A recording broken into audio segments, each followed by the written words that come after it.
महाराष्ट्र शासन बालकांना पोषण आहार शाळांमध्ये पुरवण्याचे काम करते, मात्र त्याची एक्सपायर डेट पूर्ण होण्याआधीच शासनाच्या या पोषण आहार खिचडीची पाकिटे कचऱ्याच्या ढिगाऱ्यामध्ये आढळून आल्याची घटना घडली आहे। ही घटना गुहागर तालुक्यातील जानवळे फाटा येथे घडली आहे।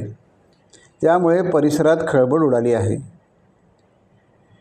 या प्रकरणाची संपूर्ण चौकशी करण्याची मागणी महाराष्ट्र नवनिर्माण सेना उपजिल्हाध्यक्ष विनोद जानवळकर यांनी केली आहे। जानवळकर यांच्या हा प्रकार लक्षात आल्याने त्यांनी तात्काळ आक्रमक भूमिका घेऊन पोषण आहार कोणत्या शाळेचा आहे की अंगणवाडीचा आहे याची शासनाने चौकशी करून संबंधितांवर कडक कारवाई करण्याची मागणी केली आहे। अन्यथा मनसे आक्रमक भूमिका घेईल असा इशारा विनोद जानवळकर यांनी दिला आहे। टाइम्स डिजिटलला लाईक करा, शेअर करा, सबस्क्राइब करा आणि बेल आयकॉन दाबायला विसरू नका। Times digital.